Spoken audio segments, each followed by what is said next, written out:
great numbers. We're up again for one more very, very exciting talk today by none other than Joseph Radhik. Uh, Thank you so much, Joseph, for consenting to be a part of F.Stop's talk at such a short notice. We've been really, really blessed to have speakers like you, Baman, Vishal Punjabi, Fauzan, Amit Mehra, uh, Raghu Rai Saab, and I can't Saurabh. hear anything. I can't hear anything. I'm sorry. I had to interrupt. I can't hear anything. Is my audio clear, guys? Yeah, I can hear you. Yeah, it's clear. Maman, are you there? Can you hear us now? I think moments. No, I guess something has messed up. the Yeah. bandwidth issues. The video is stuck as well. Okay, we will we'll try and address that. So taking this lovely talk ahead as a part of the F-Stop series, we have so far we have about 8 speakers who have agreed to be a part of this wonderful series. A speaker a day, just trying to get off the mood that we are right now in the lockdown, and it's been so great and such a great response. Like we had 600 people applying for today's talk. Unfortunately, Wow. we could get in only Wow. 100, but today we are kind of live streaming this on Joseph's YouTube channel. For tomorrow also, we are oversubscribed for Fauzan. Vishal, your talk, as always, has been oversubscribed. We then have Amit Mehra, followed by Raghu Rai Saab, and we are in talks with a few foreign photographers also. Coming back to today's talk, I'll just introduce F.Stop. So F.Stop is an organization that's basically a photography club that's had been formed about 10 years back by Devang. Devang, if you could say hi. That's Devang, and we have Ashit, who's been the backbone of F.Stop along with me. So the three of us had this idea of getting photographers on a platform like this, and where young and upcoming photographers could meet them, learn from them, and interact with them and ask questions. So it's been great so far. We have had so many speakers come down to Ahmedabad and be a part of our talks. This series is for the first time that we have had a virtual series. Uh, we were forced to get into this, but this been such a deal breaker. Like it's come out so well, and we hope to continue this. Today's talk again is by none other than Joseph Radhik, and it will be moderated by my dear friend Raj Lalwani, who again is a very, very nice photographer, one of my favorites. Hi Raj, thank you for consenting to be a part of this. Over to you, Raj. Okay, thank you, Vinay. Thank you, and welcome to everyone. You've locked in during this lockdown, and it's a time that is emotionally stressful for a lot of us. And I can only hope that through this wonderful initiative by the F-Stop team, we can take some time off this upheaval to talk about the one thing that binds all of us, that one thing that all of us are hopelessly in love with, and that's photography. Of course, it's love that brings me to JR, or Joseph Radhik, who I think has been one of the photographers who's been at the forefront of defining what I sometimes call the public spectacle of the idea of love, with all its filminess, with all its cinematic grandeur, and how all of it eventually manifests itself in the Great Indian Wedding. Joseph, I think it's before me rambling on, because there's a lot of time for both of us to do that. Maybe we should first look at the photographs and the presentation that you want to show us, and then have a chat after that. What do you think? Sure, that sounds perfect. Thank you everyone for joining in. I'm gonna sound a bit formal for the first 10-15 minutes because there are about 200 of us, currently 250 I think is the current number, and I just want to set some context as to who I am, what our work is, and how we've got into this story so far. So this is less about the photographs, more about, well, the story, right?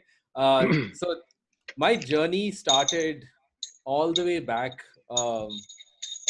since I was born, in fact. So, but before that, let's go back to this day in 1983. It was the 25th of June, 1983. And India had just won the World Cup.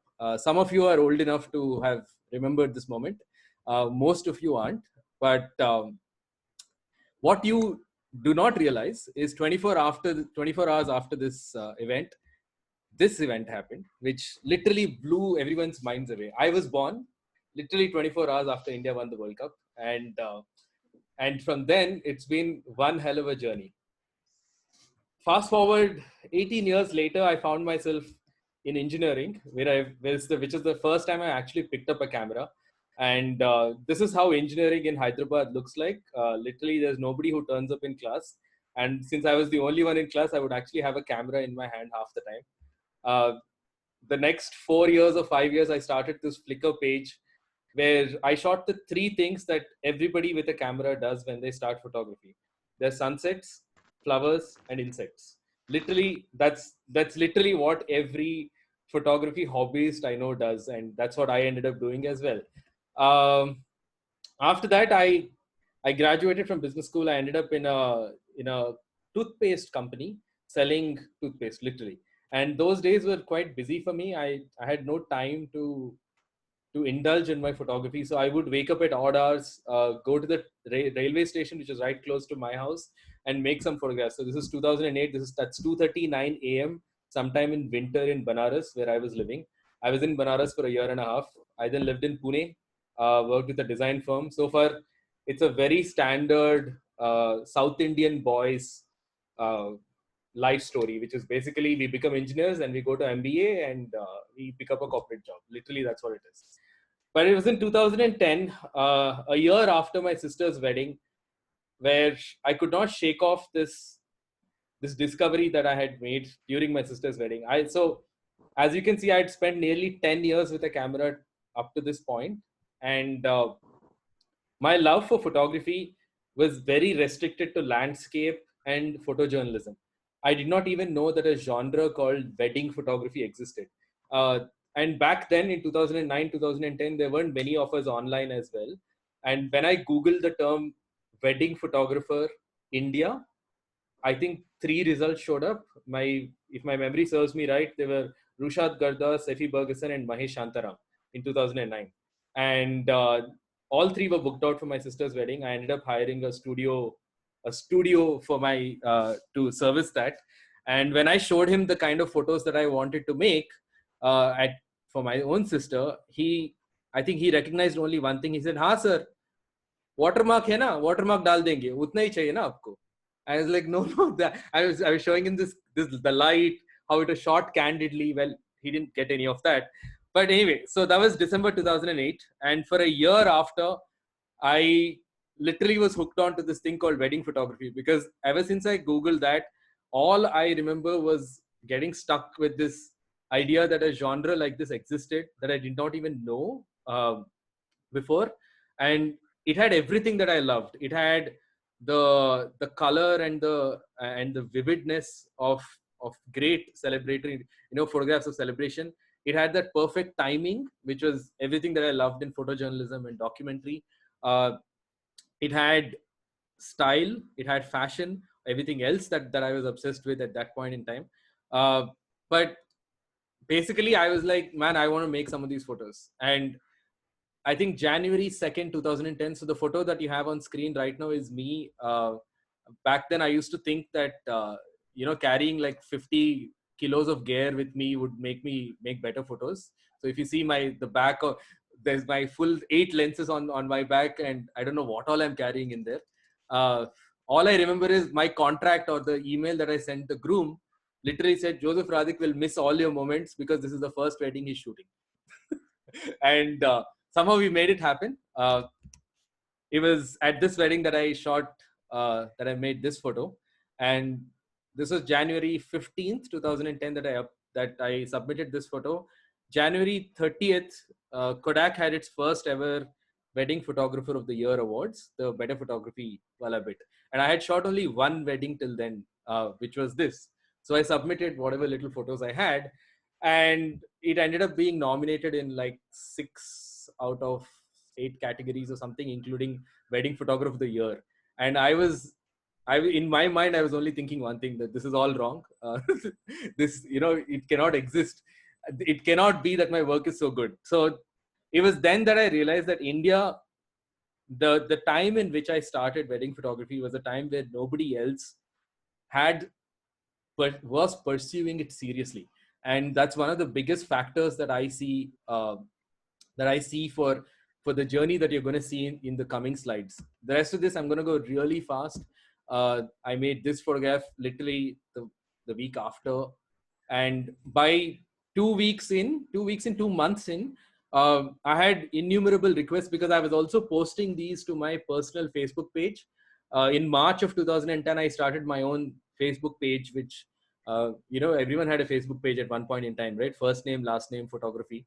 So even I started one like that. And I started sharing these photographs. And I think the craziest thing that happened was the fact that by November of that year, I was completely booked out. I had to quit my job.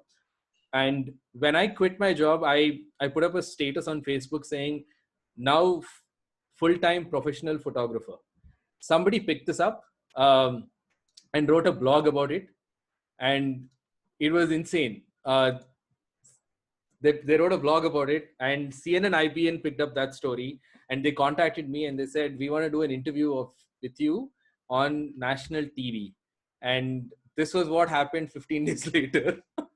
And it made no sense because I was like, what is happening? And the entire storyline was that business school grad picks up wedding photography, etc., etc., etc. A week later, I was in newspapers, literally called the new face of wedding photography. Bear in mind, this is 9 months after I even picked up the camera to start shooting weddings. So it was all a bit of a dream. I was invited to speak at a little forum called Pecha Kucha, which is Japanese for chit chat in Hyderabad. And I spoke about wedding photography, etc. In the front row there were some of the Telugu film industry's biggest known celebrities and directors and everyone. Because I don't watch Telugu films, I didn't know who these people were. But a month later or so, I was shooting one of the biggest weddings in Hyderabad because of this reason. At the same time, we were in Delhi. That is somebody's home in Delhi, because that's how Delhi weddings are. And 8 months after this, in the end of 2012, I found myself at a wedding with 140,000 guests. So how does this even work? And why are there so many people at a wedding? Well, first, let's see how it looks. And we'll come back to this photo. We'll come back to this madness. Acha, guys, I think some of you can unmute your mics, at least so I can hear some feedback. At least the panelists. Yeah, thank you. Otherwise, it sounds like I'm talking in a vacuum. Yeah. And it was during that time, basically, when we did this wedding, I literally could not believe that that we handled this kind of a wedding and this scale with me still running what was back then a bedroom business. It is literally 3 of us working out of a single room.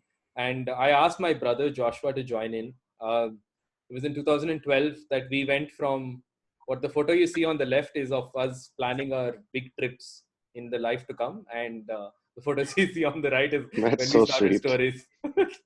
That's a lovely one. Yeah. That's beautiful.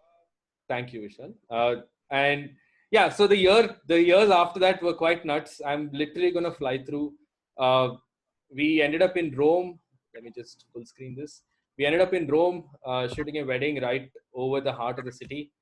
To Pune, where we shot a wedding where the bride had to arrive by helicopter. There were 90,000 guests here.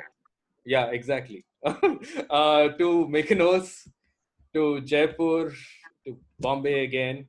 And through all of this, I think my happiest moments are the times when we have gotten the privilege to shoot real moments and real love. I think that's been the one happiest thing for me in all of this. So you might see some very cool photos here, but for me, the photos that really connect with me and the photos that we strive to make are photos like this.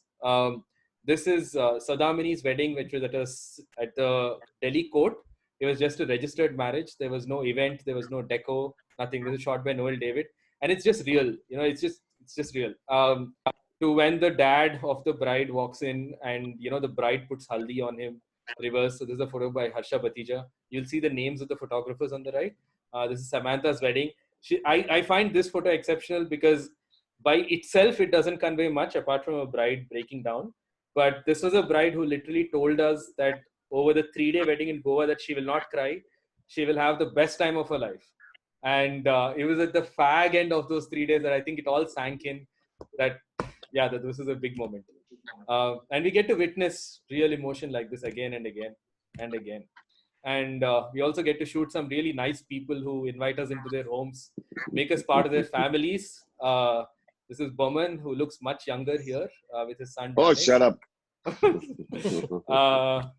Yeah, and it's just crazy. We I think one of the biggest things that we get to witness and experience as part of weddings is being a part of that really small inner circle.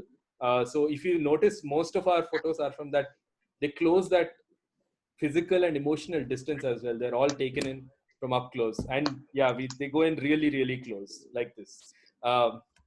Yeah, to happiness, to also shooting some level of timeless photos like this. I think every bride deserves a great simple portrait as well, and this is what we strive to make. Some of them may not be so simple.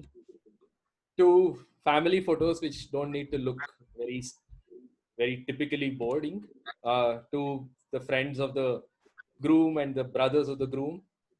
And yes, let's talk about the fun stuff. So at every wedding that we shoot, I think I have this uh, rare opportunity to witness India from a completely different perspective. And we often see two parts of India mingling with each other, which is the insane big wedding as well as, well, the common man of India. And this photo that you see was shot in Takadgarh in Jodhpur, near Jodhpur. It's an entire village dedicated to weddings, by the way. So literally, there's nobody who lives there. It's like a ghost town. But weddings actually take place in Takadgarh, and people from all over come in. The reason why the whole village is up there watching the bride and groom is because they've arrived by helicopter. So while everyone else is shooting the chopper behind them, I just saw this insane moment. Yeah, and this lady is in the news now, Kanika Kapoor.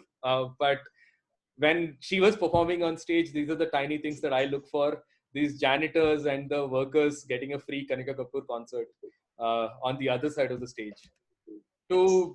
I don't even know what this moment is. It's so bizarre. So this was in Paris. Yeah, this is right outside Paris, where there's this really cool deco that's happening. But in the middle of all of this, there are these house help, the staff who travel all across continents. And she's on her smartphone while, if you can't, I'm sure you can't see it in the stream, but one of the bags has a Louis Vuitton tag on it. So it's this weird juxtaposition of things that we get to notice. To, the kids who signed up to eat biryani but have to sit through early morning weddings. This is a photo by Harsha. It's one of my favorite photos. To serendipity like this. I think this photo was being taken by Noel from one angle, but then a peacock just flew in, and Yesu Babu, who was just to the side, was able to capture this. Yeah, and we didn't do that 140,000 guest wedding just once. We did one more time. This was in 2019, where 200,000 people turned up. And we get to see some really cool dramatic scenes. Some really, really cool dramatic scenes. In the middle of all this, I tend to get lucky. Just being at these weddings, I think, is a blessing. And this groom's name, by the way, is Ashish, but his nickname is Bubbles. Yeah, so it's quite fun when things turn out like this. 5 years later, after starting Stories, we started this other company called Pep, which is to bring all the photography community together. Pep received some unbelievable response. So right in the middle of this, if you look really closely, you can see Raj Lalwani's face as well. And a year after this, I think the biggest thing that happened to me in my life so far I got married to a girl named Devika, and my entire perspective on wedding photography flipped upside down.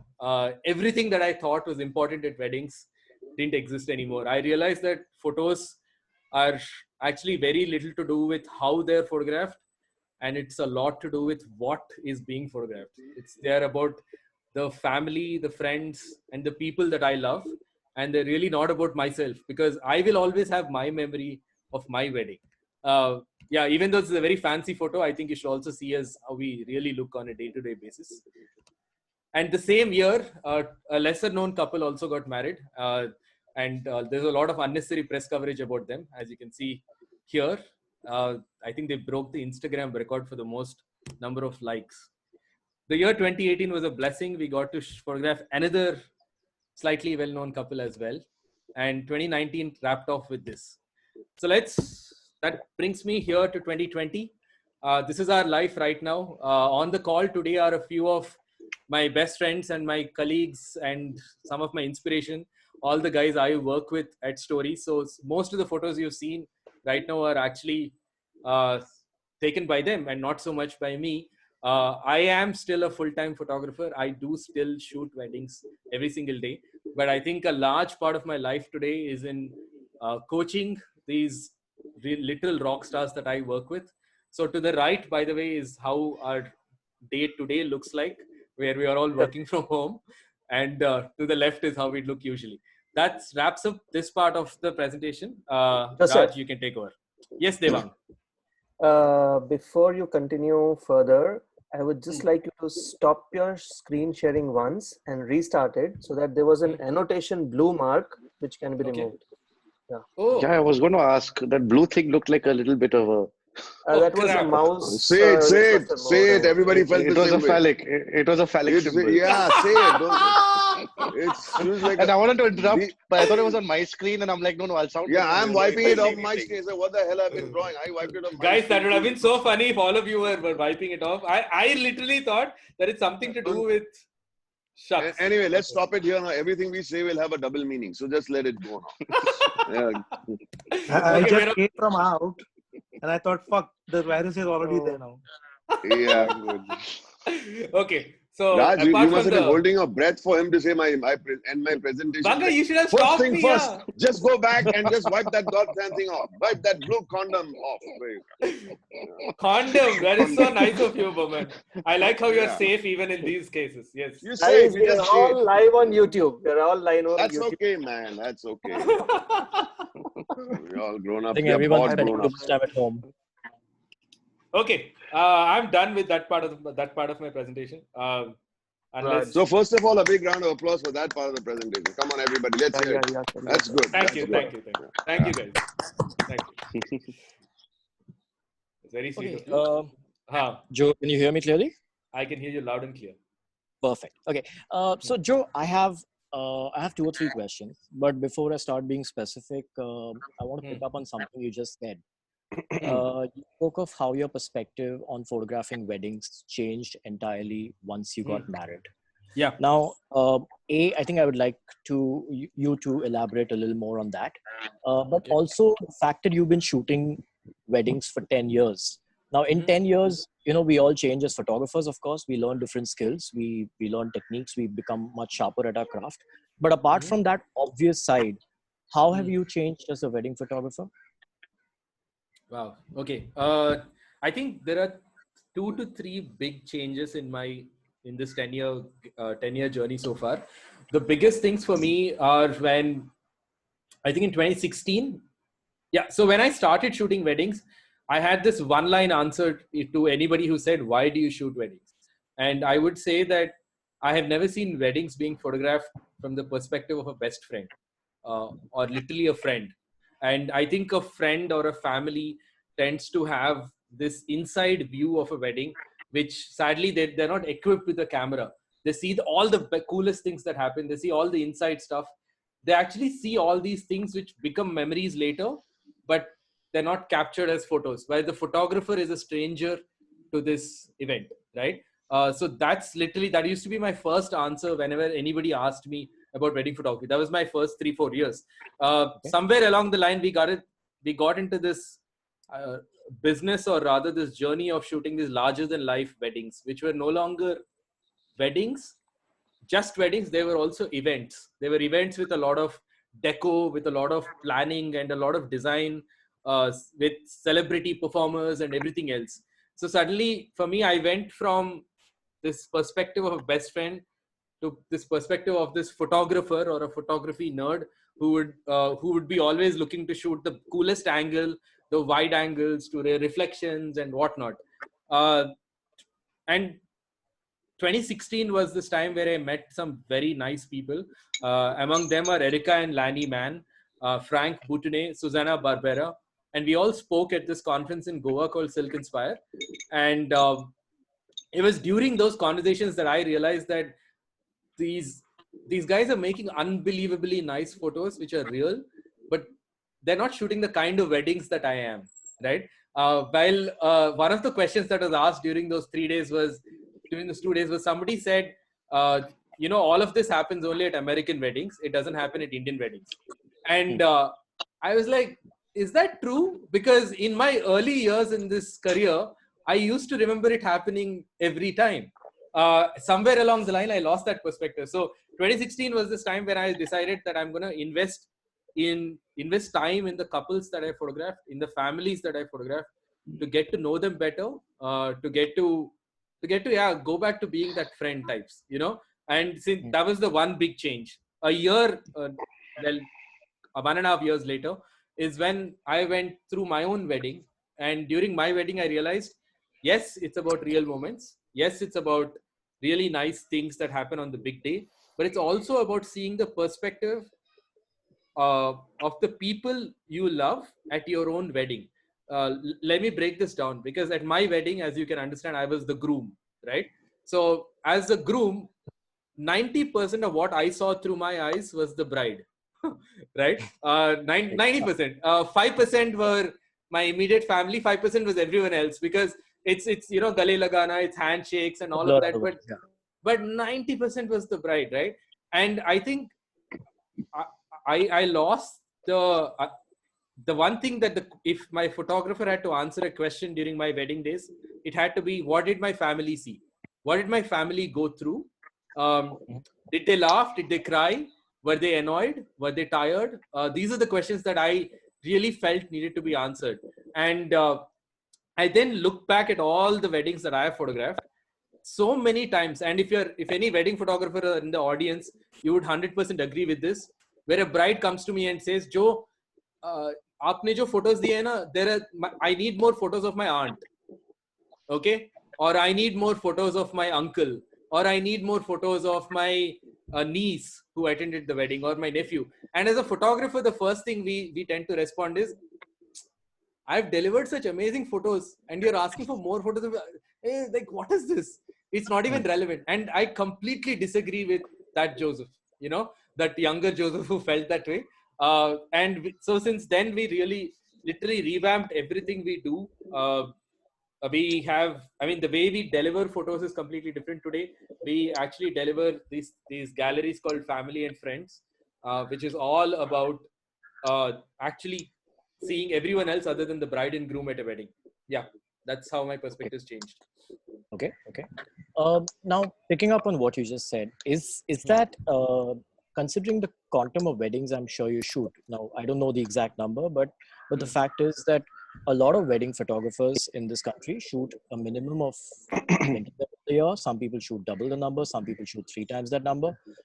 And it's definitely not practical or feasible or even emotionally possible to invest yourself in the couple and the family at every single wedding. It will happen in a few assignments for sure, and you would consciously make an effort for sure, but it's probably not as easy to do every single day. A, how do you handle that? And B, connected to this, look, a lot of weddings are about certain templates that keep repeating. There will always be a typical haldi moment. There will always be the typical fera moment. There'll always be the vows. I mean, the fact is that wedding photography can pretty much be, of course, there is all the other stuff that happens. But when it comes to the way most weddings are organized, there are these boxes that everyone tends to tick. Now, as a photographer, how do you continue to inspire yourself? Because when you're shooting haldi for the 4th or 5th time, then it will probably be super fun because you have all these colors flowing about and you are up close with an ultra wide and things like that. But when you're shooting another haldi for the 150th time, how do you to inspire yourself with what is eventually a kind of monotony? Okay. I think the thing that I want to say is, is a bit broken up here because first and foremost, it's going to sound very politically correct when I say it, but I'm going to say it. I don't think there is monotony in weddings. That belief comes from a very different point of view of weddings itself, which is that this might be the 200, 300, 400th odd wedding we are shooting, but it's the first or the second wedding for that bride and that groom, right? Uh, I mean, if you're really bad at things, then it's your third one. But let's not go there. Uh, but but in general, yeah, it's the first and the second one. And I think that point of view is paramount to all of this. First, understanding the fact that this is a significant moment in somebody's life. You respect that moment. Number one. Number two, you do the thing that I said earlier, which is try to be friends with the bride and groom, which means that being friends is not too difficult. I mean, I'm not saying that you like go out with them and party with them for six months before the wedding, etc. I'm literally saying get on a call with them, get to know them as human beings and not just a name on your calendar, right? Don't let them be a Neha and Rahul on your calendar. Let it be more than that. Just get to know. Even as photographers, my friend Vishal here tends to conduct some of the best conversations, I call them, with the brides and grooms he shoots, right? And you don't even have to go that deep, but just asking the simple questions of how they've met, getting to know them as people, getting to know what makes them tick, and just having a conversation. You know what it does? What happens is that all the best photos that you will make in your photography career as a wedding photographer will be of moments that you remember that you felt something. There cannot be a chance that you felt nothing and you were standing as a robot and you made this unbelievable photo. It's impossible because when you're looking through the viewfinder, you are going to be going through some form of emotion yourself, and that is what is going to make the difference. And for that to happen, you need to give a shit about the people in front of you. You literally need to give a shit. I think a lot of us tend to overlook that. Now, given both these things, the thing that we do at Stories specifically is we don't shoot too many weddings. I think that's it is a luxury decision to make, but the kind of weddings we shoot also have 6 to 8 days minimum of shoot. So that's about 70 days of shoot, 70, 80 days of shoot easily. But so what happens during this time is that even though we're just shooting a Jaymala, I am now not shooting just a Jaymala. I'm shooting Neha and Rahul's Jaymala, right? I'm shooting Akanksha. I'm shooting Akanksha and Rajesh's Jaymala. I'm shooting Prakash and Anvita's Jaymala, right? That is important for me. Even though the angle is the same, literally all we do, I mean, there's a 3-angle setup for almost every key moment, which is the center, over the shoulder reactions, all of that jazz. Still, I think if I'm shooting a wedding with Harsha and Raj from my team, let's say, and they will be shooting those OTS, I'll be shooting center. I'm not thinking it's just a Jaymala. Because for me, I will know that Neha's best friend, Pooja, is standing right behind me. And during that Jaymala, she's going to go crazy. So for me, I'll take it, turn around, and I'm going to look at Pooja because I'm expecting a reaction from her. And that just makes the scene a little bit more real. The last thing I'm going to add on to this is, if you're not capable of doing all of this, if you're shooting a lot of weddings, then ignore the camera in front of you and use your ears. Listen to people. You will be surprised how much just simply listening to moments at a wedding opens up all other senses for you. We tend to drown out conversations, and honestly, all the good moments are happening in front of us in between those conversations. Somebody's going to say, I'm going to just share one photo that I showed earlier, and I'm going to talk about that because it's when you talk about being jaded at a wedding, right? I 100% believe in what you're saying. I'm not saying it doesn't happen, but one second. Yeah, this photo, how do I share? Okay, I go to Zoom, I go to share screen, and I share this one. Yeah, so if you guys can see this photo, right?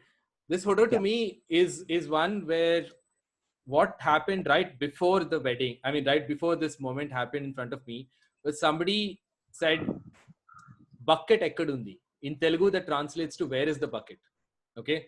I think that's key, because I'll tell you what is happening before somebody said that. So me, Shivali, Yesu Babu, three of us are shooting this moment, this haldi, and along with us are 25 other photographers.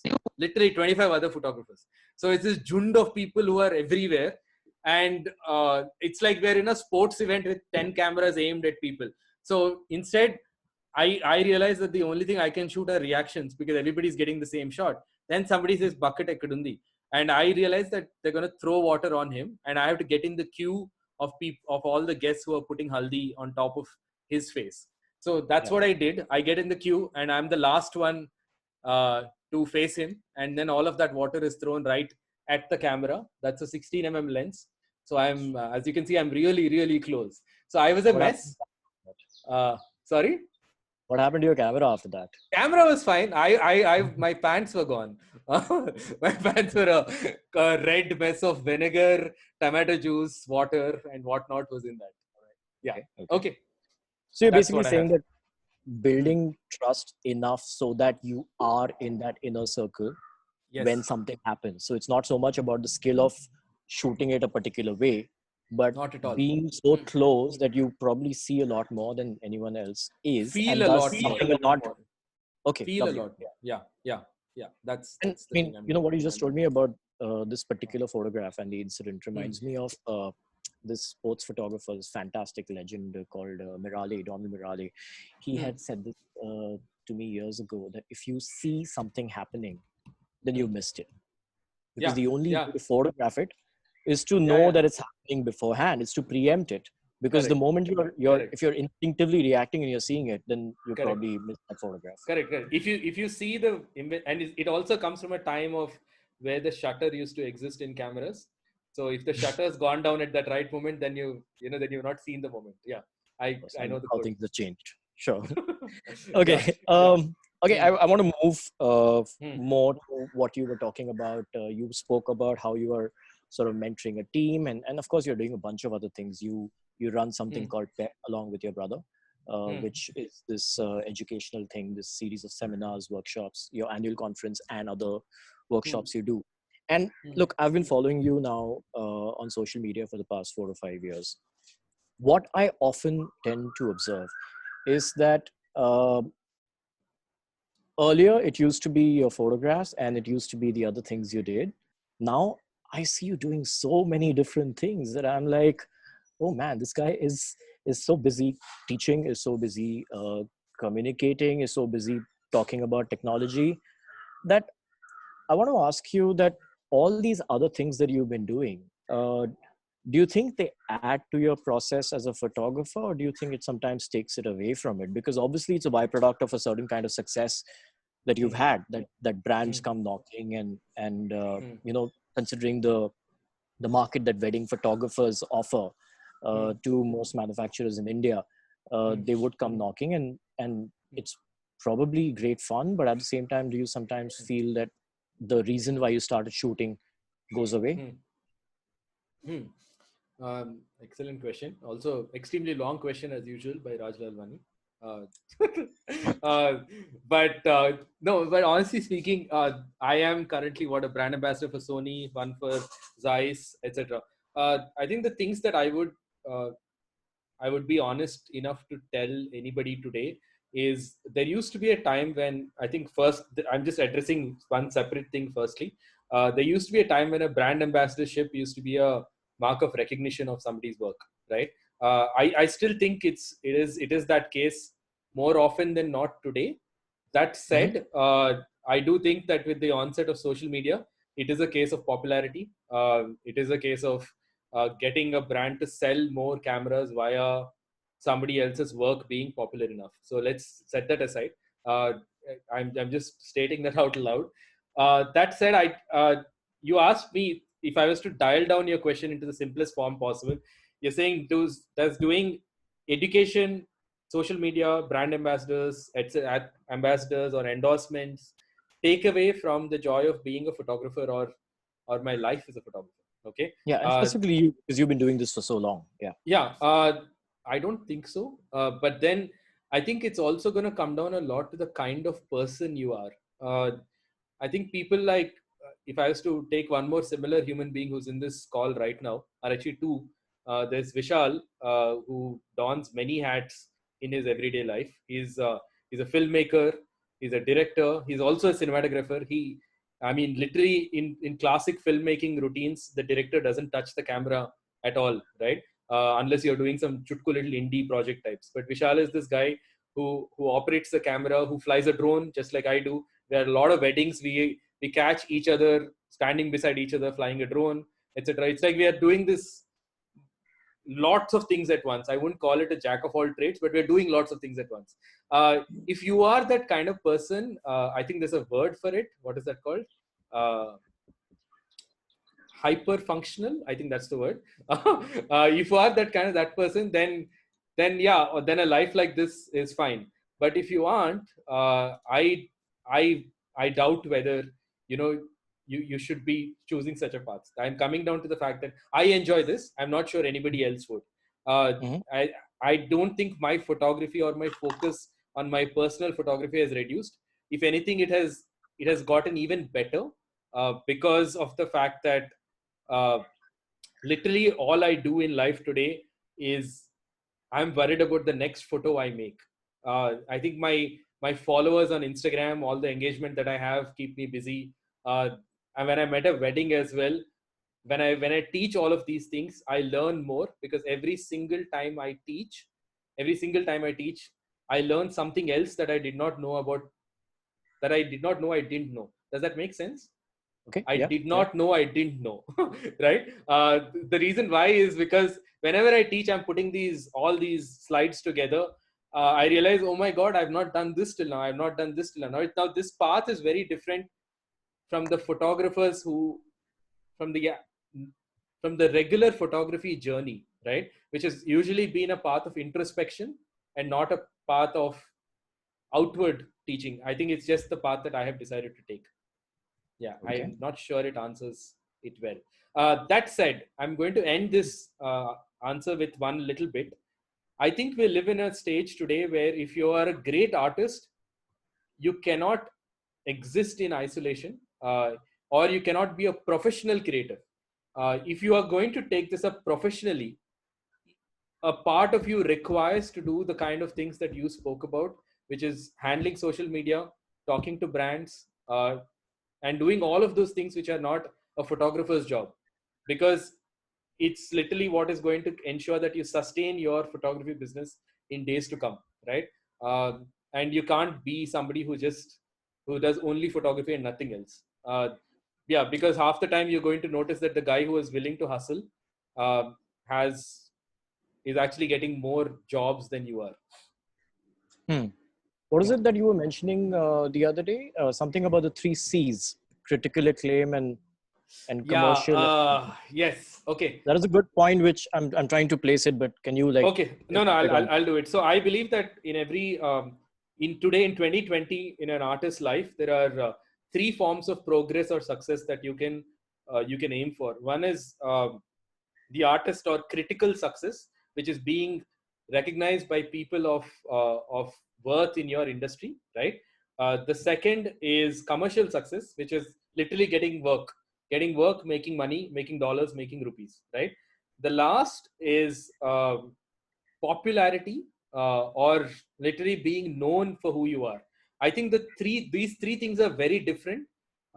It's good to state them out loud just to see where you stand in each of these. You can be a great photographer, but the world may not ever have heard of you. You might have like very few social media followers. You might not be visible in press and all of that, but you can definitely be a brilliant photographer without any of that nonsense.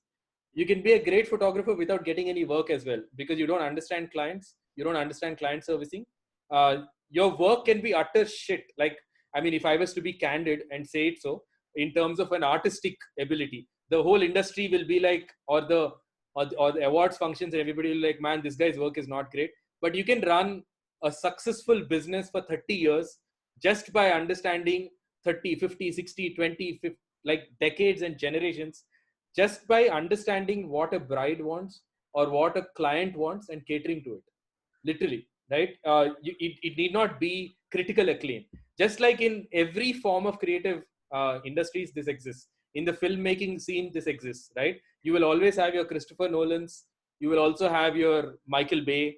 You will also have Steven Spielberg and whatnot, right? I think the reason I'm saying this out loud is because it's good in this time that we have, if you can introspect and see where you are placed on each of these three things. And then literally ask yourself, do I want to progress in each of these? In which of these tracks do I want to progress in, right? There will always be the artist in you who's asking for more from your craft. There will always be the businessman in you who's asking for more from your business. And there'll always be the one who wants to leave behind a legacy, asking for more acclaim, right? And they're three completely different things. I don't think a lot of people appreciate the fact that they're three different things. Yeah. Okay, fantastic. That's very well put. Okay, one last question. You obviously work in very large teams. You spoke of some of your team members, and we've all seen their photographs. Now, I want to get an insight into how you actually go about choosing your team, because you have, I guess, 10 or 12 photographers who work with you on a regular basis. They are your employees. And when you are, say, hired for a particular assignment, how do you decide that out of these 12, these 4 or these 5 will go at this particular assignment? Because they're all different individuals with different strengths and weaknesses and temperaments. And then within an assignment, do you give different roles to different people, again, based on what someone may be good or not so good at? Okay. I'm asking this especially because everyone works with large teams. A lot of people, of course, tend to work with freelancers where they may not know their co-photographers as closely as you do. So you could maybe talk about it from your perspective and from the perspective of, say, somebody who works with freelancers. Yeah. Okay. So firstly, at Stories, we're a team of 10 photographers, apart from myself. So that's 11 in all. And the 11 of us are very distinct. But if you see our public profile, the Stories by Joseph Radhik Instagram page and our website, you would not be able to tell who shot what. But if you go to each of these individual photographers' Instagrams, their own public profiles, you will notice the fact that there is a lot of variation in each of their unique styles. Okay. So one of the first things that I'll say is, frankly speaking, there isn't much difference between each of these photographers in terms of the style that they shoot at weddings. I'm confident taking any of them at any of these events. I think the one big difference between each of them will be how confident are they to make portraits at a wedding, right? Because portraits and making good portraits requires a certain level of extroversion, certain level of ability to communicate strongly and take charge of a situation, right? So you'll always need, during a wedding, at least 2 of those kind of individuals. 2, because you need to tell the bride and groom, hey, we're running out of time, but I really want to make a photo right now. You cannot be at a stage where they give you that 60 seconds and then you're like, perhaps we should do this. There's no indecision. Those are some of the key moments where you need to have that kind of a skill. Not all of us have it, but the few who do, I ensure that they're staffed within that team, right? Then I think uniformly, all of us have a great innate ability to shoot moments, but some of us are just more gifted to feel a moment better than the others, right? So it's like a yin and yang almost. One is this highly extroverted scenario, the other is this highly introverted scenario, and they're able to just feel more. So whenever I'm staffing a event, that's literally how I do it. I mean, it's 50-50 each of those things. Some of us are really good at one, some of us are not so good at the other. I'm actually going to extend this question and just talk about something else we do at Stories, just so it makes sense. If in general, for those who are working with freelance photographers, if you're working with anybody who you don't work with on a daily basis, right? But you know they're really good. But there are chances that after they shoot the wedding, you're like, they could have done better, right? You know what I'm saying? They didn't do their best or whatever it is.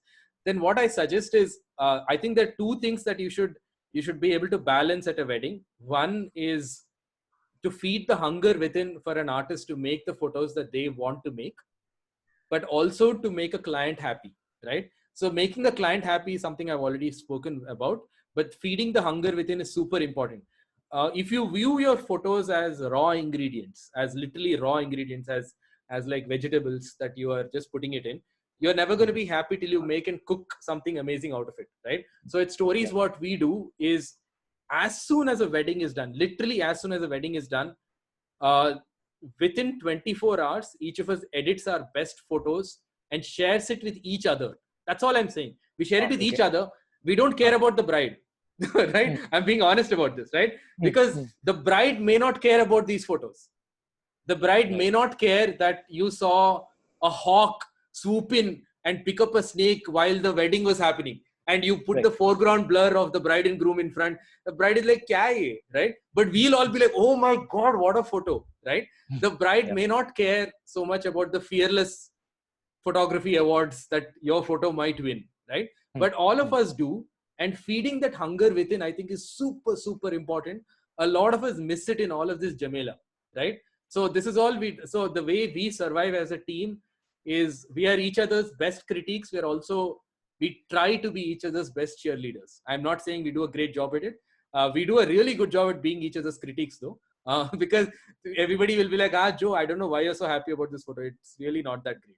And if I did not get this a balance, right? Because Instagram, 200,000 people are ready to tell me it's a great photo, right? Because the only way you can react on Instagram is this. I think that's a problem. So that's literally how we do it.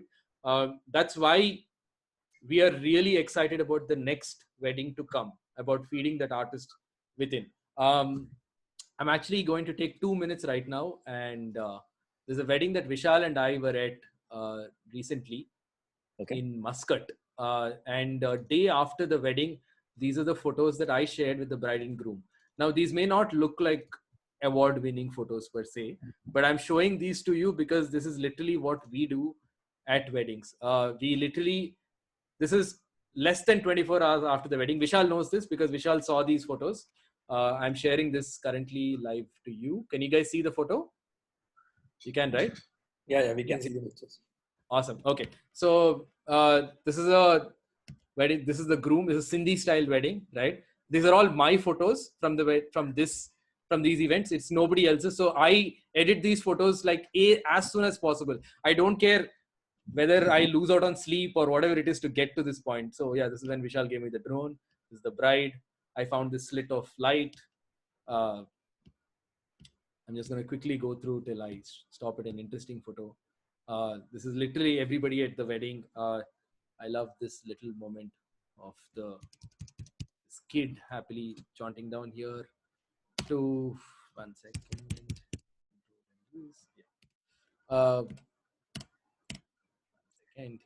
To finding frames like this where all the hands make a beautiful arrangement. To as I said, the random stuff that we find at weddings too. Even if you look at the bottom photo, that's where I found a couple of seagulls behind the bride and groom. Again, the bride may not care about this. For me, it's when I get to be a little bit of Saurabh Desai, right? The first kiss within seconds at a wedding. To the Vidai, to the Sangeet, to more portraits, to an epic shot that we made. I think what happens at weddings, especially as wedding photographers, is we shoot these thousands and tens of thousands of photos, and we get into this circle of delivering those photos, and then we keep telling ourselves, I'll make my portfolio. I'll make my portfolio. I'll make my website. I don't think that's how it works. Every other form of photography, wildlife to fashion, to food, to photojournalism included, all of our lives, all those genres, you're making your photos and delivering your photos instantly, right? So there is a joy of seeing the final product in front of you. At weddings, that joy is very easy to lose. And I think that is super important. I think you should hang on to it. So it is your responsibility as a photographer to put yourself, your own hunger on top of everything. Yeah. Right. Okay, I'm just going to go back to something you said over there. You spoke of the fact that while these are all extremely different photographers with different temperaments, your final product as stories has a certain consistency of look and feel. Now, is that because of the culling process? How do you do that? Is it one person who culls eventually when you're doing your final outputs? Because right now what you spoke of was more from a personal inspiration and driving each other point of view. But how do you maintain that cohesion while, of course, having so many different individuals shooting? Yeah. What you're asking is literally the answer to this is literally the one thing that we do excellently at Stories. If I was to be completely immodest, curation is the heart of everything we do at Stories. Curation from a bride's point of view as well as a photographer's point of view. So the way we do this is everybody culls their photos individually. So if I have shot 10,000 photos, it's my shit to clear up, right? So that means that I won't shoot 10,000 photos to start off with. I will shoot mindfully because I know that I have to work on my own photos. So Right. that's literally what we do.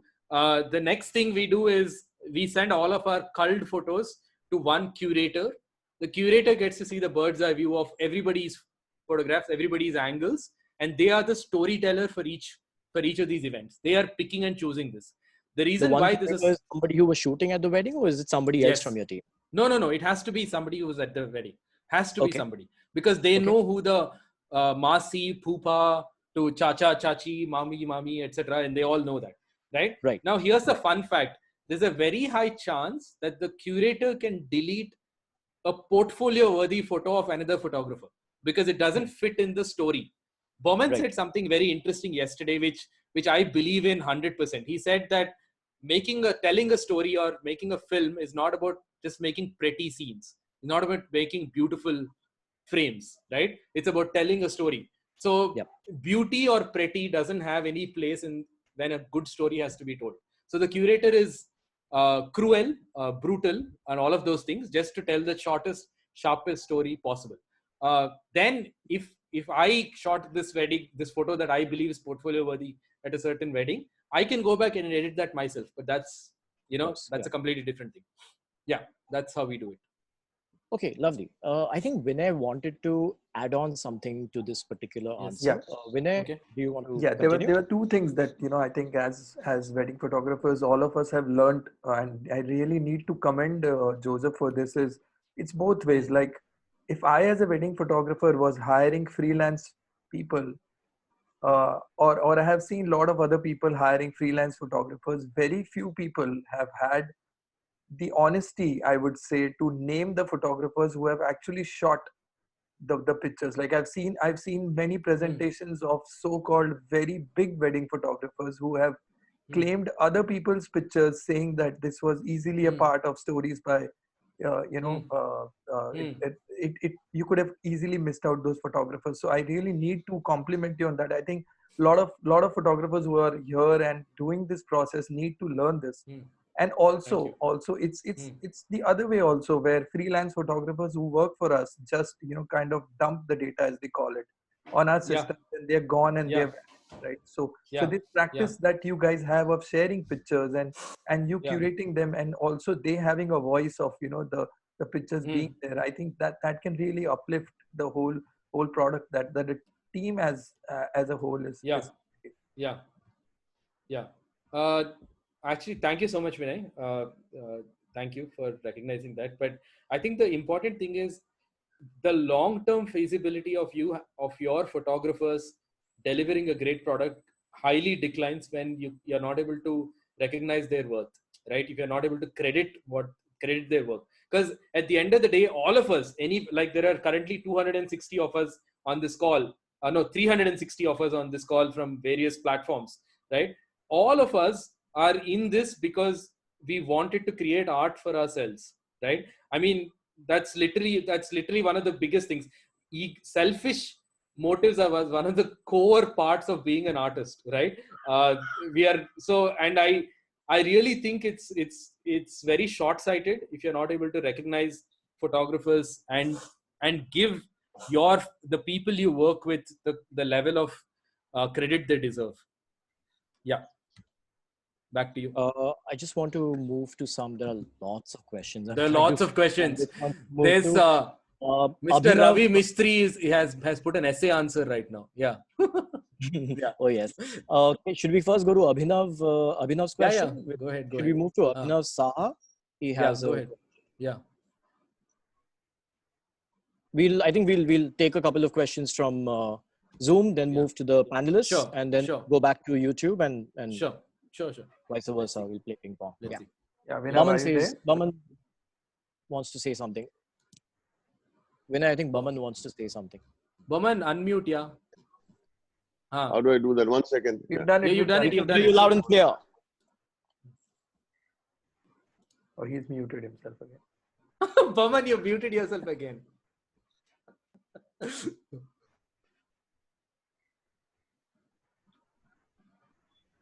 This is a matter of Baman? okay. Joseph, did you understand his question? My acting is not as good as this, so I can't understand this. Baman, unmute yourself, Baba. Yeah, I unmuted, man. Okay, hi. Now we can hear you. Yeah. I was saying host, H-O-S-T, host. Yeah. Host has to unmute me. Okay. Two things, Joseph. First of all, I think that, unfortunately, when you end a session like this, you don't get to hear the applause. So if you can, everybody can put their hands together and applaud. It's superb. I think it makes it feel more, interactive that way. Otherwise, you feel you're in a little chasm of your own. Yes. Two things that came to my mind. Two things that came to mind. It's for the newcomer. It's for the guy who's want to break out. These are very important things that what you're sharing. You're not only sharing stuff for the artist, you're also sharing stuff primarily for the guy who wants to break out there and want to make a name for himself. When I became an actor at the age of 44, people said, that was an overnight success. And I said, my answer used to be, it takes a lifetime of hard work to become an overnight success. And I'd like you to answer this question without you feeling that I'm taking anything away from you.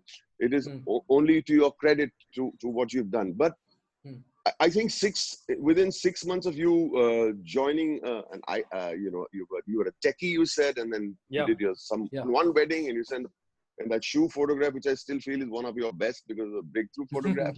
People recognize that weddings can be done so very differently. There was a uniqueness. There was a uniqueness to what you did, and then you started what I would refer to as call an industry of, and I was, so it happened pretty overnight for you. Does it happen like this for everyone? Is it the early bird? Is it the uniqueness? What was it that changed so fast? You had a bunch of lenses on your back. You must have used a lens and a half, but you still created some, but so that was a newbie in you. And with God's grace and your hard work, what was that one factor you could say that made it seem so quick? Everybody will expect it to be that quick, and that's where the danger is. Correct. Joseph, you got a great intellect and a great eye. You're doubly blessed. You're intellectual and you are artistic. You got both. Correct. In strong measures. But every single youngster might turn around and feel, Joseph Radhik made it in a few months. The so-and-so TV channel came up to him and his photographs went, why not me? Why is it taking so long? Why is it taking so long? So I want you to answer this question for the youngsters out there to say, it will take long and never fear. Can you answer this to them first? And then I have another follow-up question. Yeah. It's very important that youngsters know this. You've nailed it, Baman. You nailed it. I think there is always a huge risk when I talk about my story of others thinking that this is all it takes, right? There's something that I told Raj yesterday, which is that apart from divine intervention, apart from God's grace, right, there is the fact that timing is the one key element for any overnight success that you can talk about, right? It's when you start. If I hadn't started in 2010 like I did, if I had started in 2015, I think the story would have been radically different. Being the first in the industry, being the first known face in the industry to do something like this is one of the biggest drivers, right? And I think the one thing that shooting celebrity weddings that really worked in my favor was those kind of photos being visible to the world, and the whole world realizing, oh, you can shoot weddings like this. Weddings can also look like this, right? Was literally one of those things that happened then. Now, today, I think, thanks to even Virat Kohli and Anushka Sharma, a lot of the country knows that wedding photography can look like this, right? It can look candid, it can look real. That said, I think timing is one of the biggest reasons why I got to where I did in that time, right? So if you are starting out today, I would suggest that I am here to help in every way possible. But that aside, I think the first thing that you must take into fact is, while I did start in 2010, I was with a camera from 2001 to 2010. Lovely, yeah. Thank It took you. me 10 Thank years. you. It took me Thank 10 you. years to get recognized. Everybody thinks it's a few months. It took me 10 years to get recognized. So I was 26 when I started wedding photography professionally, right? And I genuinely think if a lot of people tend to ignore that. It's very easy to ignore it, because at the end of the day, if you're starting in 2020, you can buy the same camera that I'm using today. The exact same, the Sony A7 Mark III, Sony A9 Mark II, whatever it is, right? And it's literally, it's like saying, okay, so within a few months I can start this. But that's the one thing that I tend to actually impression upon a lot of people. When I started weddings, the camera was out of question for me. It was more of the fact, the bigger question was, will I give a shit about the people in front of my camera? Yeah. Okay, Boman, back to you. I think that's a superb answer, and especially the line that you said, that thankfully you came up with that line. It took me 10 years to understand just basic hardware. Then you can't say, "मैं तो star बन गया." ऐसे होता नहीं. I just want all the youngsters out there listening to it. ऐसे होता नहीं. सबके life में a lifetime of hard work to become overnight success होता है. The second question, I'm sorry, I'm going to take time because these are little life's thing. When you're talking about being jaded about going to a wedding and seeing the haldi ceremony and another haldi ceremony and another haldi ceremony, I just want to draw a parallel between different art forms, whether it's writing or it's photography or it's cinematography or acting. I think it's more or less the same thing. It's like when people say, you played a doctor in this and a doctor in that and a doctor in that. Don't you get jaded? No, you don't get jaded. I want people to know that you don't have to get jaded because you're doing the same thing every day. Because every day is a new person, every day is a new scenario, every day is a new conflict. There are two different families that are clashing together. And, and everything that you said about a photographer, it's so strange that I must have trained myself as an actor while I was a photographer. All the elements that you brought in, from the fact that you're saying, okay, it's a new character, it's a new situation, it's a new scenario, different people, different human beings, different size of and timing of crying. The time that one girl cries is very different from the timing of another girl when she's going to cry. One girl took the whole goddamn wedding and cried at the last minute. The point is, a very important thing that you said, as for actors or artists or photographers, is listening. When people say, "Mujhe dialogue, I want to improve my dialogue," say, "Don't, your own dialogues will only improve when you improve the strength of your listening." And how do you draw parallels between being an artist, a photographer, and an actor? And everything you said, Joseph, everything you said, Joseph, I can relate to the form of acting. You got to listen. You got to understand he's a new man. You can understand that the person opposite is a new face and new personality. There could be a shyer bridegroom. There could be I don't know. It's such a beautiful world that you have created out there, Joseph. I cannot commend you enough for inspiring a generation of youngsters to pick up a camera and doing something pretty worthwhile with their lives. God bless you. Thank you. Thank you. Thank you. Thank you. Baman, that's lovely. Thank you so much for that. I love the way you bring those parallels between the parallels between the visual arts and acting. I mean, photography and acting. We spoke of it yesterday. We're speaking of it today.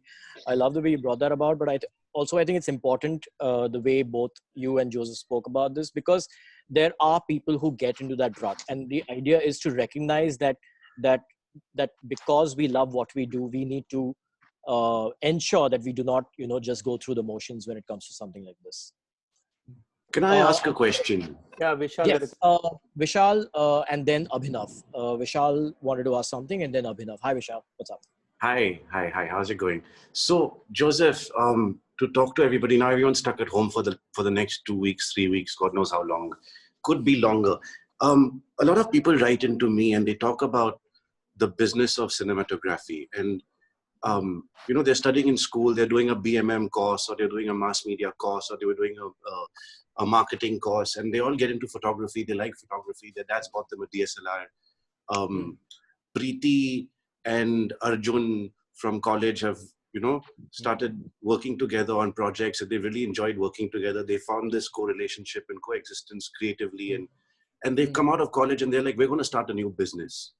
So what advice can you give to young photographers who have come out of college, who want to get into photography, who apply for jobs? Now, a lot of people apply for jobs. They write one line on Instagram and they be like, hi, I'm desperate to work with you. Love your work, want to work with you. With no sense of writing to us and saying, okay, where do they come from? What do they do? What skills they have? How they can help?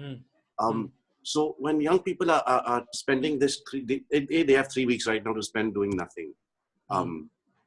What can they do once this ends and life gets back to normal and they come back supercharged and excited, ready to start their business? How do they start? Where do they begin? How do they look for clients? How do they let people know that their business is formed? And most importantly, what are the commercials of that business? Should they buy cameras? Should they rent cameras if they're starting out? Should they buy lenses and equipment and flashes, which can be expensive, or should they rent them? And how do they pay people? How do they get budgets to market themselves? How do they price themselves? Because there's a lot of unknown for them. They don't know what to do. So someone like you and me can guide them. Now, I know a lot about videography. Of the course. process for videography is very different. But now it's photography. So what, as India's leading photographer, what would you have to say? So, Vishal, you've asked like some 10 questions in one question. No, but that said, I think if you want to start a career in photography, there are two ways you can go. You can start a business right away, freelance, or you can apply to any existing studio like yours, mine, or any of the many plethora of studios that exist today in India, right? The first thing I would suggest on either side, right, is literally make a portfolio of your work.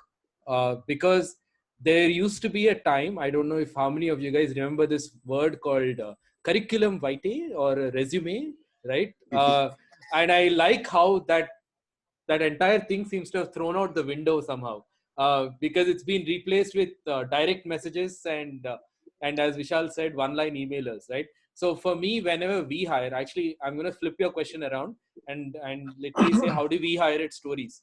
For me, when somebody emails in to work at Stories, the first thing and the only thing I actually see is the email that's coming in, because the email tells me a lot about the person writing in. It tells me how they can communicate. It tells me how they can present themselves and how much they believe in themselves. If I was to roll the clock back 8 years and see the first few people we hired, Shivali was straight out of college. I think she was 20 when she joined us, and she didn't have much of a portfolio, but the email she wrote was straight from the heart, right? And you can tell from a lot of people, right? You can tell a lot through a single email. So the first thing I would say is make a great first impression. Literally go back and do that resume and make that portfolio, because making that portfolio is also tantamount or super important for you as a photographer if you want to start a business as well. And for people who are sending you these photographs in, what do you look for in their portfolio? I'm actually looking for two things. It's the same things I look for in our own photos. I'm looking for the ability to shoot emotion, the right kind of emotion.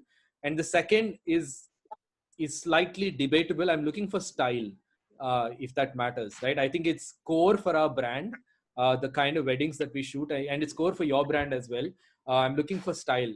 And so style and emotion, I know they're vastly different things, but I'm actually looking for, but those are the two things that are core for me. If you're starting off a business today, I think I will double down and say that it's super, super important for you to build a portfolio, present yourself formally. I think again, the art of presenting oneself formally has gone out the window thanks to social media. I know I've seen a wedding photography company with something like bloody photography or something. I'm like, why? Just keep it simple. But yeah, so, and work on social media. I think those are the things that I would genuinely say. There's 10,000 things I want to say, but it's already 4:20.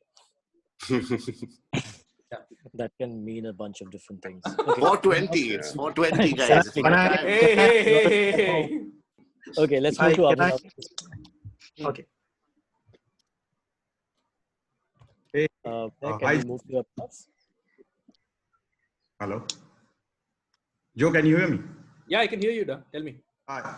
So, just wanted to add on to what everybody is saying here. I think wedding photography is the most, I think, the difficult genre of photography purely in terms of delivery, because the client is most likely the part of the delivery most of the times, and it's not one single client.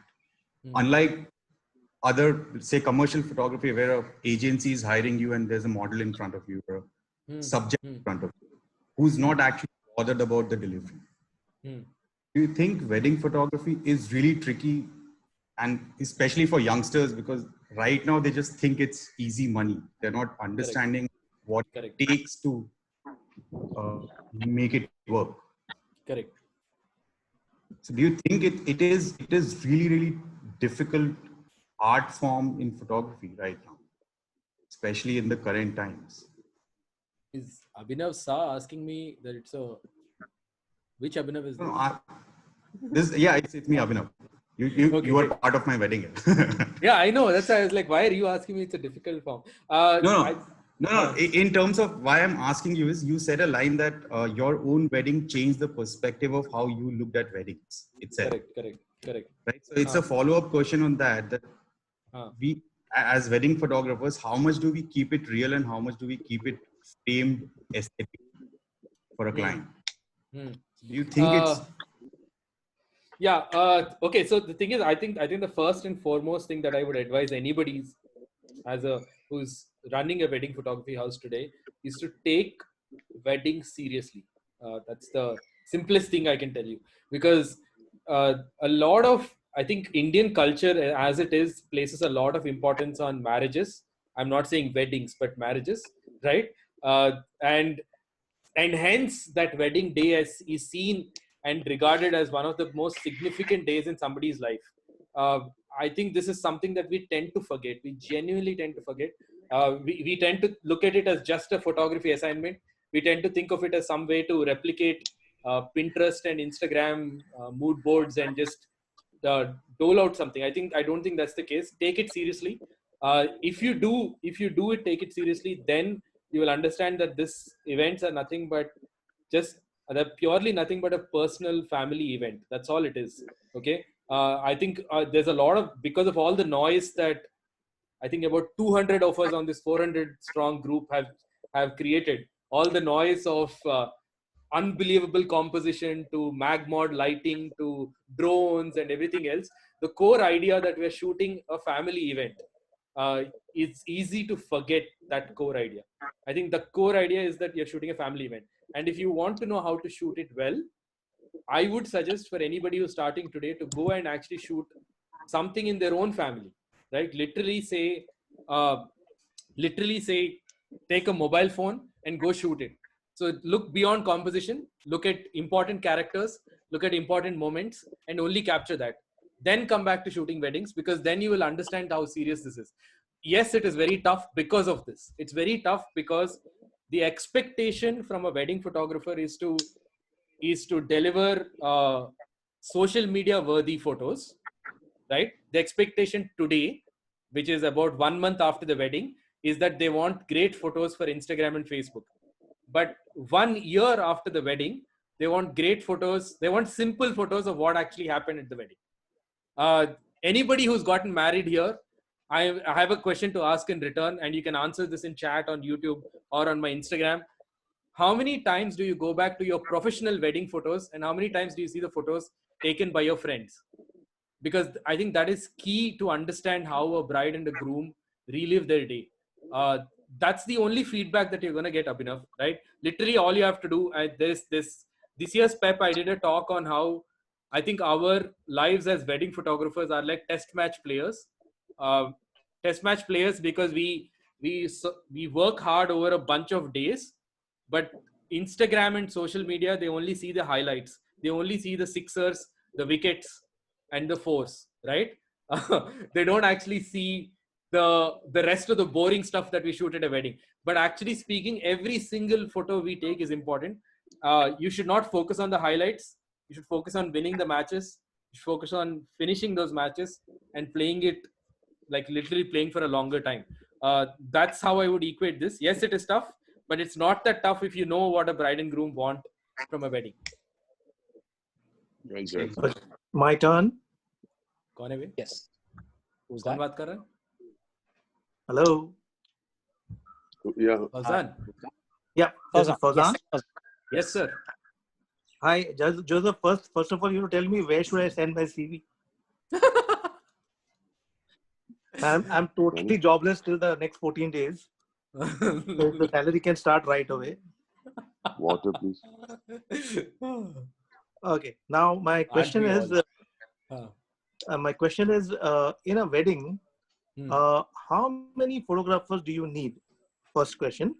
A supplementary question would be, do you need that kind of number of photographers to cover the same event? Because very, very few handful of weddings that I've done, and we were able to wrap up the wedding in 2 photographers. And these days, I don't see less than 8 hovering around my head, So tell me, is it a proportionally that do you ask the client what is the head count for the wedding, or how does this work? It's such a pain having all the photographs in every frame that you do. Okay, excellent question. So frankly speaking, any wedding that is that we shoot can be done by 3 photographers. I know it sounds like a lot, but let me explain why 3 is the core number that I would look at to photograph a wedding. So the first is somebody who is literally telling the story of the bride's journey through the wedding. Okay, so the bride's photographer is, say it's me, Joseph, will have to know all her best friends, all her key family members, and has to live that wedding like they are part of the bridesmaids, literally, right? The second is the groom side, because I think that's an equally critical part of the wedding, right? The third is very different. The third is actually more of an ambiance photographer who has the chance to step away from the action. Now, as the bride's storyteller and the groom's storyteller, what you are most of the time you are in the action, and there is always a chance that there's a great photo to tell, or to tell the story of the wedding from a place far away. The reason, of course, this third one is slightly optional, because you can also step away from the action as and when you see fit. But again, I say slightly because the kind of weddings that we shoot, most of the time, I would rather not take the risk of stepping away from the action. That's pretty much it. But if weddings are really large, in the sense of if they're like 5,000 people, 10,000 people, whatever it is, the additional numbers that you're going to add are only people for specific tasks. Like one of the tasks that I would give is I would build a guest photo op and literally take photos of guests at that venue or at that place. Because one of the biggest questions that all the guests at a wedding need answered is, what did I wear? That's it. Literally, they dress up for a wedding and they turn up and they want a good photo of themselves. Ideally, if what did I wear is followed up with whose wedding was it, it's even better. But for that, they have to go meet the bride and groom, etc., which is a different part altogether. So that's my critical number. That's literally it. Apart from this, I don't know, you can maybe hire a guy who flies a drone. But then, as I just said, Vishal and I fly the drone ourselves. So we work with really small teams, Fauzan, because of the fact that we trust each photographer, or we trust each cinematographer to do justice to the task given to them. If you don't trust them, if they are people whose names you do not know and you only know their bank account numbers for which you have to pay them out, then it's going to be very difficult, because then what you're going to do is, for the same Jaymala, you're going to have 4 guys positioned at the same place, because you're like, Ram Jane Kon, who's going to take a good photo types, right? But you have to trust. I think that's one of the key things. Okay, right. Thank you. Yeah. That's lovely. Okay, can we move to Raghav Pasricha? Yes. Is Raghav here? Yep, I'm here. Raghav, do you want to ask your question? Yeah, hi Joseph. I had a question Hey, which man. was following up from something that you discussed at great length. Photography, since its birth, has looked at the human condition. So you have, images made by photojournalists, by documentary photographers, by fashion photographers, who've looked at the human condition and established this magical universal imagination. So you have something as iconic as a Bresson's man jumping over a puddle. You have, Avedon's Elsie Daniels image with street performers. You have Kappa's image for Chanel. Now, as a wedding photographer, you are making the point again and again that you're looking at this deeply personal, deeply individual approach to a life cycle event. Hmm. Do you think this is going to get in the way of ever making that universal iconic image? Because, when you commit yourself so completely to the personalized experience of these two people who, you're working for and working with, uh, do you at times step away from your larger vision as an artist of what humanity is? And is that something that you you regret it at times? It's an excellent question, actually. But I have an answer immediately prepared for this because that's, I think, the first time I ever made a presentation of my own work. I wrote down the fact that iconic images is one of the things that I wrote down in my slides, because I asked myself what inspires me, and that's literally what you said. Literally what you said. Like legit, I have to add on to your list. I have another list of 20 other photos, and I think this this approach of mine to completely, as you said, just focus in on the personal fact of an event, right? I think it's super important, because at the end of the day, as a wedding photographer, that's the one, if everybody has like their prime objective in life, I believe that should be the prime objective for a wedding photographer. That said, that belief and that approach has led to me making that photo of Virat and Anushka that everybody's seen. It's like, if I was to have a career defining photo, it would be that, right? Because I asked myself something, um, like, when will I ever make an iconic photo like that, right? And funnily enough, my photo need not necessarily be special. It's always going to be about the bride and the groom, sadly. And I'm okay with that.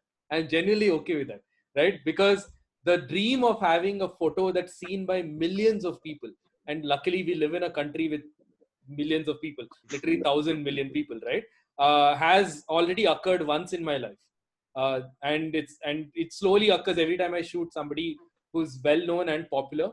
I'm okay with them being the vessel or the carrier for my photograph, right? Because of who they are.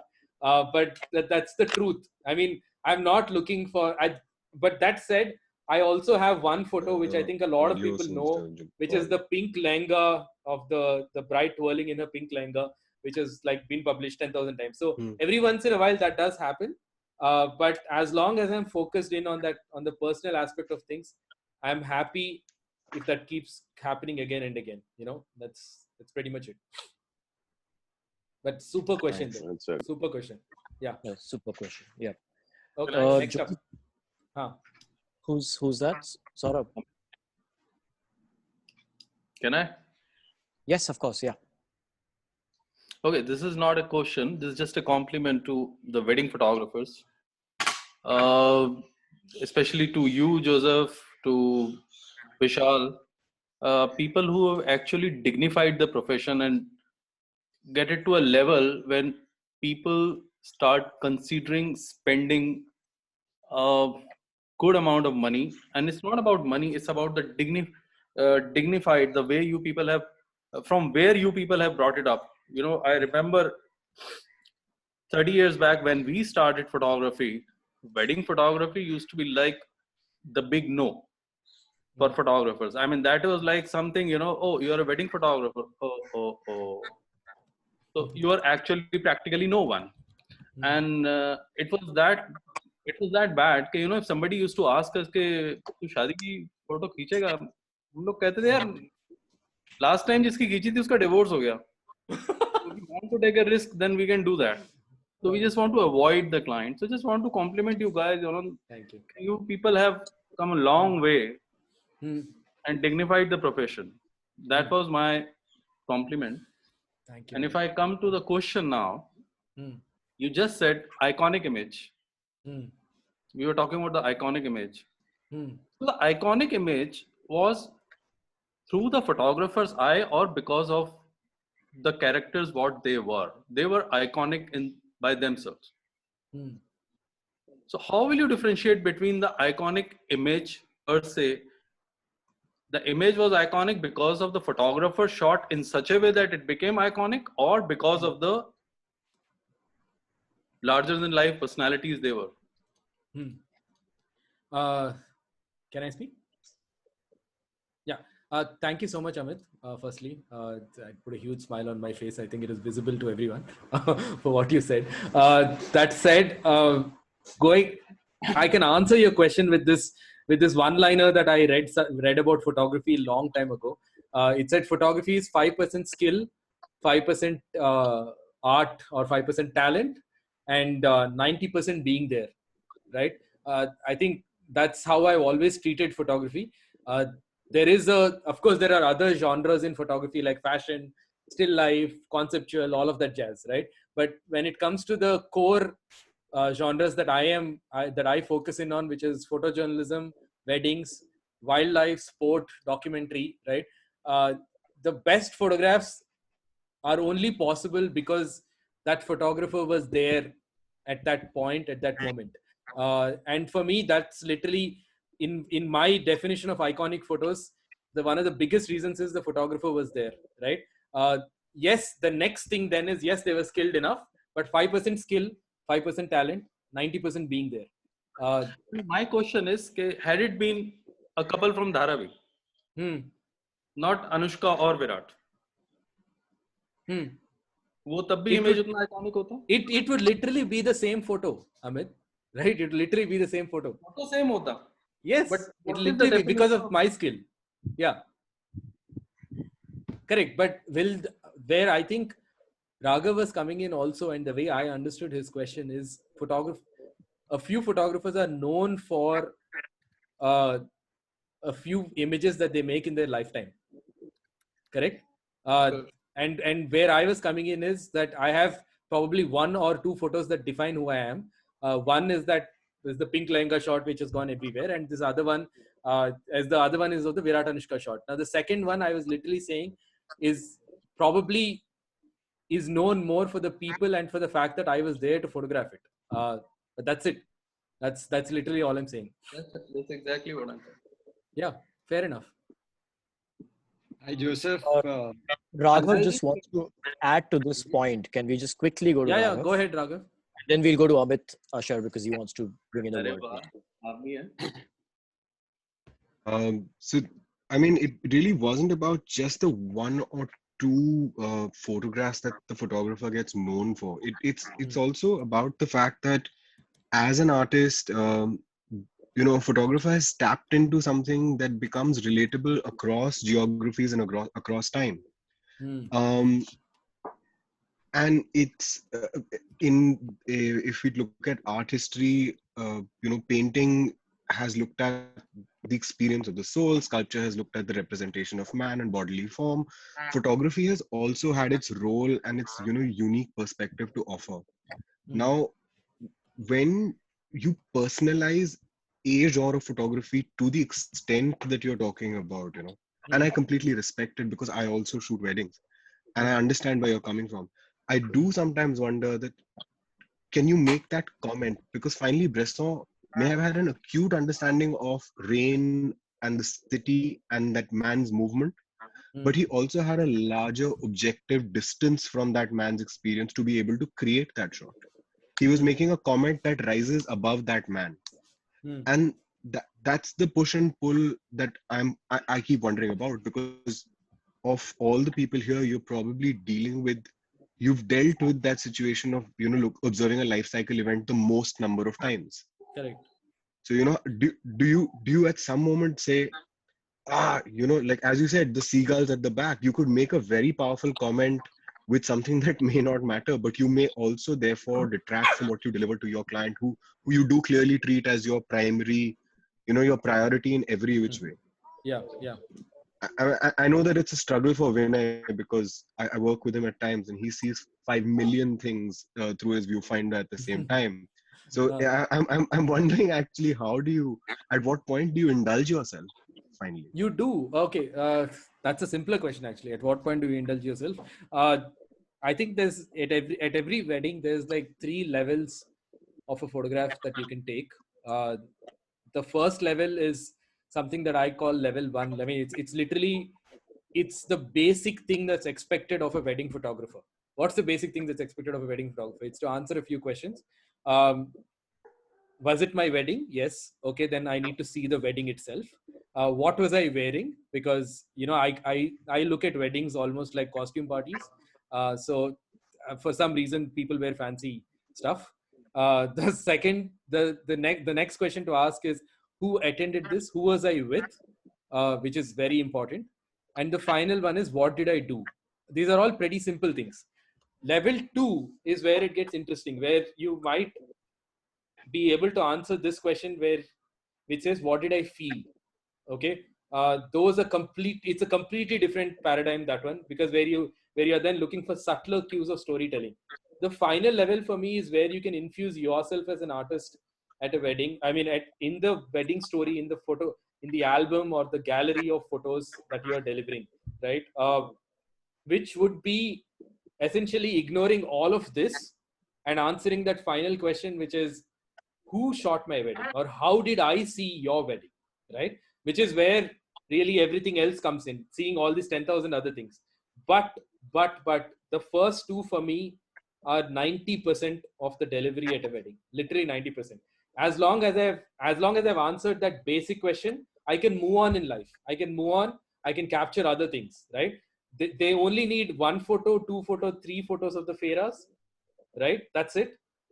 If you have the presence of mind and the maturity to be able to draw lines when you're working and not get so caught up in the moment, right? The problem with weddings is you're going to get very caught up. You're going to be like, everything when you're shooting a fairas, you're going to be thinking of 10,000 angles only there. Don't do that, right? Finish up, be very aware of what you are delivering, shoot for the album, and as soon as you know the album is full in terms of their understanding of it, move on and do what matters at yours for your own self. I was just looking at the kind of photos that I make at a wedding while you are talking of this. Literally, the last few weddings that I have shot, and I'm always going to have photos that I made for myself, and which may not even appear in the final album, but will hopefully, God's grace, one day I do a book, I will have photos like this, right? I think that's one of the things that I'm just going to share one photo. It's nothing great, but it's just to show you. I think Fauzan literally hit the nail on the head when he said, how many cameras and how many photographers do you need at a wedding? This is a bride getting ready. Okay, so how many are here? 1, 2, 3, 4, 5, including myself in the left corner. And there is one guy behind me. My lens was not wide enough. So I have a whole gallery of these kind of images where I'm literally capturing the fact that I think we are going through a social media revolution, a physiological revolution of sorts, where basically a social revolution of sorts, where we have to capture everything and capture it 10,000 angles. So I always have photos like that, but yeah, they have nothing to do with the wedding itself. Can we move on? Can we move to Amit? He's got one of the last questions. I think we're almost done also, no? By yes, the way. one of the last questions. Amit wants to ask you something. Yeah. Hi, Joseph. I second my friend Amit Mehra in saying that, yeah, he was trying to get to the word respect that you guys have brought to wedding photographers, and my daughter agrees too. You guys really have Vishal have given it Prakash Bhai have given it a great deal of respect. Thank you. Coming back to that point where the iconic status of an image was being discussed, I would like to think that an iconic image becomes. You don't go to shoot an iconic image. Yes. You don't go with it in your Yes. mind that Yes. I'm going to shoot an iconic image. An image Yes. becomes iconic much later. Yeah. So I guess there are lots, if you go back and revisit, you must be having lots of iconic images which will depict a sign of times. in via weddings, and you having photographed all kinds of weddings, must be having a whole So series many of iconic images. so many iconic images. Yeah. It'll be a good exercise to probably go back and revisit and look for those iconic images this time. Of course, If I 100%. may just add to what Amit is saying, if I may, yeah. Yeah, sure. go ahead. No, it is always said, that there are two people in any photograph: the one who makes the photograph and the one who views the photograph. I think Amit's made a very valid point about a photograph becomes iconic because a lot of people see themselves in it or able to read stuff they want to read in it. So it's not really about the situation or the genre itself. It's about how many people are you able to impact and how many people are you able to influence. And I Yeah, think or it whether it's stays. fashion, whether it's food, It it's stays for a long about time, signifying universality. the sign of times. Absolutely, I agree with that. I'm with 100% on that. Very nice Thank one. you. Thank you. Thank you. Because I think in the age of viral content, if I was to rephrase what you said for anybody who's looking to create great content today, you don't make viral content, you just make content, right? And you don't make iconic images, you just make images, and hopefully they become so one time. Thank you so much, Dinesh, Amit sir. Thank you so much. Maybe it's a wrong time to be using the word viral, but let me move to okay. Thank you. Lovely questions. We're done. No, guys, it's 4:45. Should we just move to Devang? Should we just move to Devang and have him close, do the closing of this? Sure. Yeah, Joseph, now you're stuck with me for the rest of the questions. I have a couple of questions which have come on YouTube, and I think the followers really would like you to answer. One is, who are your favorite photographers? Okay. Who are my favorite photographers? I think the problem with answering this question is that for me, my favorite photographers, while they were at one point in time, they're always shifting. Always shifting.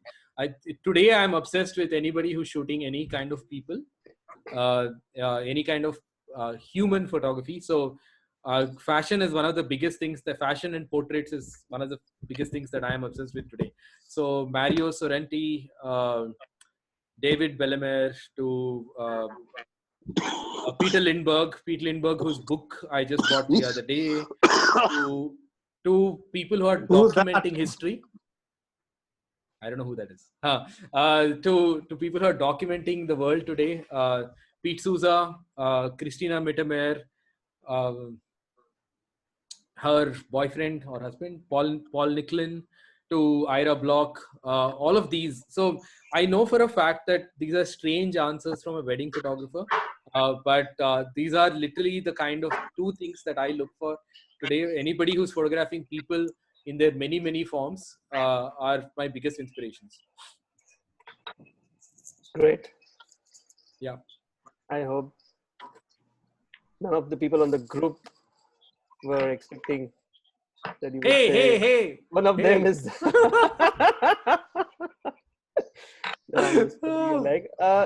one very interesting question. I think it's important to ask all of you in this forum. Probably, it's a question which might affect all of you. Is how much is the current situation with COVID-19 going to affect the wedding photography or cinematic business in 2020 and years to come?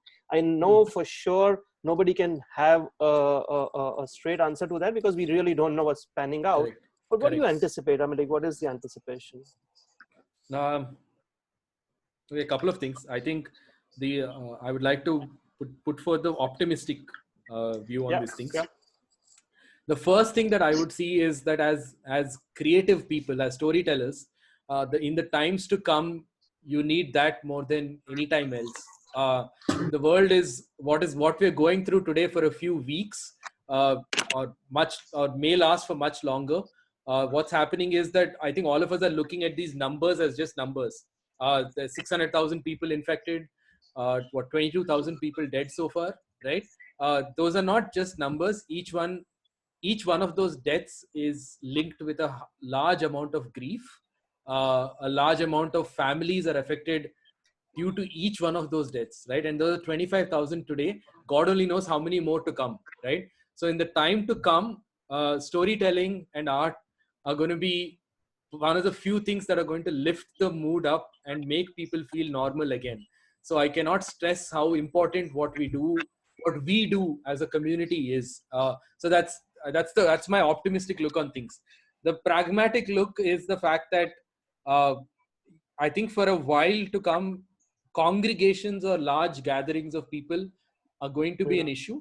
So I do see this affecting the wedding industry. I don't know till what level it will affect, but definitely it's going to affect. So the scale of weddings might come down for sure. Might. Okay.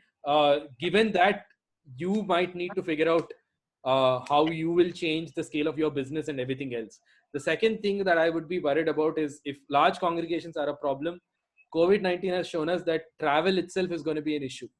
Travel or accepting people from another region, another geography is going to be an issue. So that's a worry as well. So yeah, those are the things that I would be worried about. I think you're going to see a large uptick in terms of local businesses taking off, which do not, I mean, because they know for a fact that you've been in this area for so long. And as photographers, if there's one thing that I have to tell you over the next few months is now is the best time for you to use this time to look into yourself and literally create your portfolios, update your websites, use this time for that. I think everybody else is going to be saying, learn new things. Honestly, I think we spend very little time in looking back, and we spend a lot more time looking forward. Just look back, guys. I think it's a great time to do that. You're never going to have this level of clear-headed time to think and to work on your portfolios. Just wanting to add to the optimism, Germany has rolled out 50 billion euros for artists in the wake of what has happened with coronavirus. And what can happen, hopefully, I mean, that's the little bit of ray of light that we can look forward to is that the Federal Art Project after the Great Depression actually created some of the most iconic art and photography that we know today as legendary work, which was also created in the aftermath of a horrible humanitarian and economic crisis. Yeah. So yes, it's not going to be easy, but we have to at least try and look for whatever rays of light that we can. Yeah. Yeah. Thanks, Raj. Yeah, I think this would not close so easily. It would just go on for another maybe hour and a half. We probably have 300 people on YouTube, probably just jumping at the opportunity to ask you questions. But before I close it, Joseph, thanks a lot. I think I can say from my mind is the fact that your responses have been so mature, so measured, analytical. It's like you've spoken from an engineer's mind. It's not a photographer's mind. You have kind of measured the left and right. Think also, yeah. That's something which has been beautifully delivered to all the participants. I think the 100 here and the 400 there, all of us in the panel, we have had a phenomenal amount of time listening to you and looking at those pictures that you shared. Of course, some of them were really special pictures of Virat and Anushka and Priyanka and Jonas, and I don't know if that sets the bar for your rate card at that level for every wedding. But thank you for sharing those pictures. And